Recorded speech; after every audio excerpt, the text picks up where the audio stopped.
India versus west Indies ടെസ്റ്റിൻ്റെ 4ാം ദിവസത്തിലേക്ക് വരുമ്പോഴത്തേക്കും ഒരു ഭേദപ്പെട്ട നിലയിൽ വെസ്റ്റ് ഇൻഡീസിന് പെർഫോം ചെയ്യാൻ സാധിച്ചു എന്നുള്ളതാണ് ഏറ്റവും പ്രധാനപ്പെട്ട കാര്യം. നമ്മൾ ഇന്നലെ പറഞ്ഞിട്ടുള്ളൊരു കാര്യമാണ്, വെസ്റ്റ് ഇൻഡീസിന് ഈ ഒരു മത്സരം മാക്സിമം ഇന്നത്തെ ഡേയെങ്കിലും മുഴുവൻ ബാറ്റ് ചെയ്യാൻ സാധിച്ചു കഴിഞ്ഞാൽ അതൊരു വലിയ കാര്യമായിരിക്കും എന്നുള്ളത്. എന്താണെങ്കിലും ഇന്ത്യ ഇന്ന് ആകെ 18 ഓവേഴ്സേ ബാറ്റ് ചെയ്തിട്ടുള്ളൂ. അതുവരെ വെസ്റ്റ് ഇൻഡീസിന് ബാറ്റ് ചെയ്ത് ചെറുത്ത് നിൽക്കാൻ സാധിച്ചു എന്നുള്ളതാണ്. പക്ഷേ ഇന്ത്യ ഒരു വലിയ ലക്ഷ്യം മുൻപിൽ വെച്ചതുകൊണ്ട് തന്നെ ആ ഒരു രീതിയിലേക്കൊക്കെ എത്താൻ ഇപ്പം അവർ ലീഡ് നേടി. പക്ഷേ അത്രയും വലിയൊരു സ്കോറാണല്ലോ, അപ്പോൾ അത്രയും വലിയൊരു റൺസിലേക്കോ പരിപാടികളിലേക്കൊന്നും എത്തിയില്ല എന്നുള്ളതാണ്. ഇന്നലെ നമ്മൾ സംസാരിച്ചുള്ള കാര്യമാണ്. ഇപ്പം ജോൺ ക്യാമ്പലും അതുപോലെ ഷായ് ഹോപ്പും കൂടി ചേർന്ന് ഒരു നല്ല പാർട്ട്ണർഷിപ്പ് ഉണ്ടാക്കിയെടുത്തിരുന്നു. ഇന്ന് അതിൻ്റെ ഒരു തുടർച്ച തന്നെയാണ് നമുക്കിപ്പം ആദ്യ സെഷനിൽ കാണാൻ സാധിച്ചിട്ടുണ്ടായിരുന്നത്. ക്യാമ്പലാണ് ആദ്യം സെഞ്ചുറി നേടിയത്. 115 റൺസ് എടുത്തിട്ടാണ് അദ്ദേഹം ഔട്ടായി പോകുന്നത്. അങ്ങനെയാണ് 177 റൺസിൻ്റെ ആ ഒരു പാർട്ട്ണർഷിപ്പ് തകരുന്നത്. ജഡേജയാണ് വിക്കറ്റ് സ്വന്തമാക്കുന്നത്.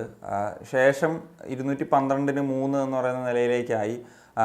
പിന്നെ ഹോപ്പും അതുപോലെ റോസ്റ്റൻ ജേസും കൂടെ വന്നിട്ടും ഒരു 59 റൺസിൻ്റെ പാർട്ണർഷിപ്പ് ഉണ്ടാക്കിയെടുത്തിരുന്നു. ഹോപ്പ് സെഞ്ചുറി നേടി ആ ഒരു ഓവറിൽ തന്നെ സിറാജ് ബൗൾഡാക്കിയിട്ട് അദ്ദേഹം ഔട്ടായി പോകുന്നൊരു സാഹചര്യമാണ് ഉണ്ടായത്. അങ്ങനെ 271-ന് 4 നിന്ന് 211-ന് 9 എന്ന് പറയുന്ന നിലയിലേക്ക് പെട്ടെന്നാണ് കൂപ്പുകുത്തിയത്.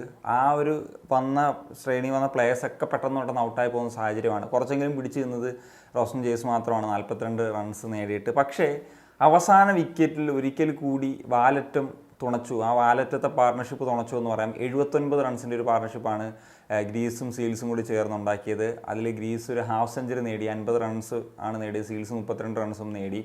അങ്ങനെ അവസാനം 390 എന്ന് പറയുന്ന നിലയിലെത്തുമ്പോഴാണ് ഓൾ ഔട്ടായി പോകുന്ന സിറ്റുവേഷൻ ഉണ്ടായത്. കുൽദീപും അതുപോലെ ബുംറ 3 വിക്കറ്റും സിറാജ് 2 വിക്കറ്റും ജഡേജയും വാഷിംഗ്ടൺ സുന്ദറും ഓരോ വിക്കറ്റുകൾ വീതമാണ് നേടിയത്. ഇന്ത്യക്ക് മുൻപിൽ 121 റൺസിൻ്റെ ഒരു വിജയലക്ഷ്യം. ഇന്ത്യക്ക് 18 ഓവറാണ് ഇന്നത്തെ ദിവസം ബാറ്റ് ചെയ്യാനുള്ളൊരു അവസരവും ലഭിച്ചത്.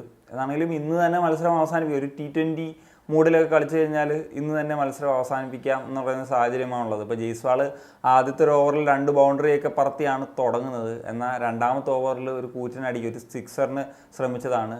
അങ്ങനെ പെട്ടെന്ന് തന്നെ ഇന്ത്യയുടെ ഒരു വിക്കറ്റ് നഷ്ടമായി പോയി എന്നുള്ളതാണ്. 9 റൺസ് എടുക്കുമ്പോൾ തന്നെ ആദ്യത്തെ ഒരു വിക്കറ്റ് ഇന്ത്യയെ സംബന്ധിച്ചിടത്തോളം നഷ്ടമായിരുന്നു. എന്നാൽ അതിനുശേഷം സായ് സുദർശൻ വന്നു. സായ് സുദർശനും KL രാഹുലുമായിട്ട് ഒരു പാർട്ണർഷിപ്പ് ഉണ്ടാക്കിയെടുത്ത് നിലവിൽ ഇപ്പോൾ 63-ന് 1 എന്ന് പറയുന്ന നിലയിലാണുള്ളത്. രാഹുൽ 25 റൺസും സായ് സുദർശൻ 30 റൺസുമായിട്ടാണ് ക്രീസിൽ നിൽക്കുന്നത്. ഇനി 58 റൺസാണ് ഇന്ത്യക്ക് വിജയിക്കാനായിട്ട് ആവശ്യമായിട്ടുള്ളത്. മിക്കവാറും മോർണിംഗ് സെഷനിൽ തന്നെ നമുക്ക് ഈ ഒരു മത്സരത്തിൻ്റെ വിധി അറിയാൻ സാധിക്കും, അല്ലെങ്കിൽ ഇന്ത്യ വിജയിക്കും എന്നുള്ളതാണ് പ്രതീക്ഷിക്കുന്നത്. ഇനി മറ്റു കാര്യങ്ങൾ അല്ലെങ്കിൽ അത്ഭുതങ്ങളിൽ അത്ഭുതം സംഭവിക്കണം. കാരണം 54 റൺസ് മതി, 9 വിക്കറ്റുകൾ കയ്യിലുണ്ടെന്ന് പറയുന്ന സാഹചര്യമാണുള്ളത്. അപ്പം വെസ്റ്റ് ഇൻഡീസിനെ സംബന്ധിച്ചിടത്തോളം 5ാം ദിനം വരെ ഈ ഒരു മത്സരം കൊണ്ടുപോകാൻ കഴിഞ്ഞു എന്ന് പറയുന്നത് വലിയ കാര്യം. കാരണം ആദ്യത്തെ മത്സരം 2.5 ദിവസത്തിൽ അവസാനിച്ചതാണ്. അവിടെ നിന്നാണ് ഈ ഒരു മത്സരത്തിൽ ഇപ്പോൾ സെക്കൻഡ് ഇന്നിങ്സ് നടത്തിയ ബാറ്റിംഗ് പെർഫോമൻസൊക്കെ ആദ്യ ഇന്നിങ്സിലൊക്കെ നടത്തിയിരുന്നെങ്കിൽ കുറച്ചെങ്കിലുമൊക്കെ ഒരു കോമ്പറ്റീഷൻ ഇന്ത്യയെ സംബന്ധിച്ചിടത്തോളം കൊടുക്കാൻ സാധിച്ചേനെ. പക്ഷേ അത് സംഭവിച്ചില്ല. So that's it guys. അപ്പോൾ ഇത്രയൊക്കെയാണ് പറയാനുള്ളത്. അപ്പോൾ നിങ്ങളുടെ ഒപ്പീനിയൻസ് എന്താണ് തീർച്ചയായിട്ടും കമ്പോസ് കമേഴ്ഷൻ സൈനിക.